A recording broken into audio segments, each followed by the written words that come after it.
मुझे जानकर बहुत हैरानी होती है कि 2025 ख़त्म होने वाला है और अब तक बहुत सारे स्टूडेंट्स को ये नहीं मालूम कि वेब के भी डिफरेंट वर्जन्स होते हैं। हम डेली इंटरनेट को यूज़ करते हैं, सुबह उठते ही सोशल मीडिया यूज़ करते हैं या फिर बैंकिंग, ईमेलिंग, मूवीज़, गेम्स, ये सब कुछ इंटरनेट के ऊपर डिपेंड करता है। बट क्या आपने कभी सोचा कि जो इंटरनेट आप अभी यूज़ कर रहे हो, जो हम लोग अभी यूज़ कर रहे हैं, क्या ये हमेशा से ऐसा ही था?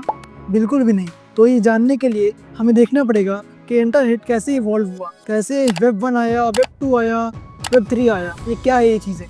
तो इस वीडियो में हम लोग यही देखेंगे आज कि वेब 1 कब आया था, क्या था उसमें, वेब 2 ने क्या चेंजेस लाए और वेब 3 जो अब आने वाला है वो ऐसा क्या लेकर आ रहा है। तो आइए देखते हैं। सबसे पहले आता है वेब 1।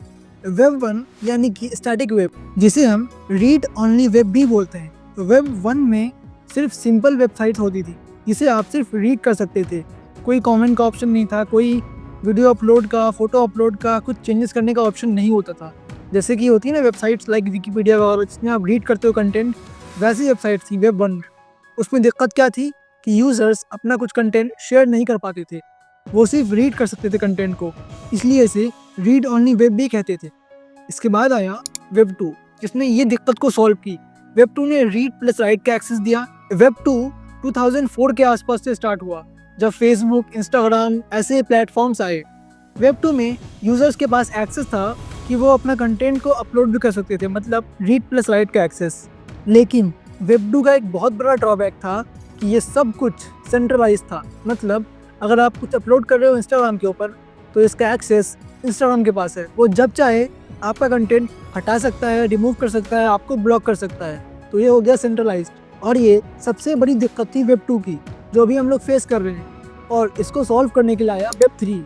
वेब 3 का मेन कंसेप्ट है डिसेंट्रलाइजेशन।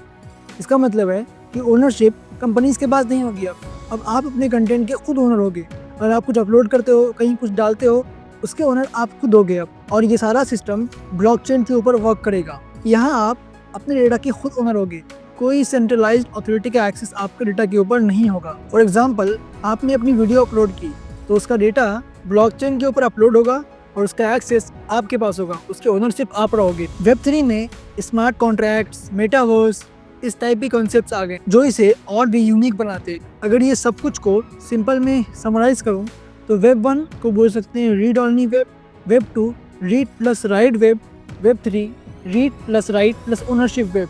अब सवाल आता है कि वेब 3 का फ्यूचर क्या है।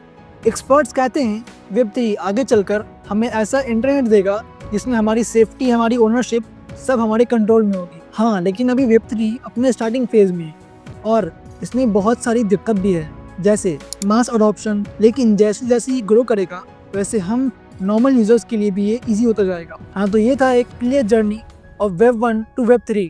आपको क्या लगता है कमेंट्स में अपना राय ज़रूर देना। और अगर आपको वीडियो अच्छा लगा हो तो please make sure to like, subscribe this channel. This is hack with Maaz, learn, secure, evolve.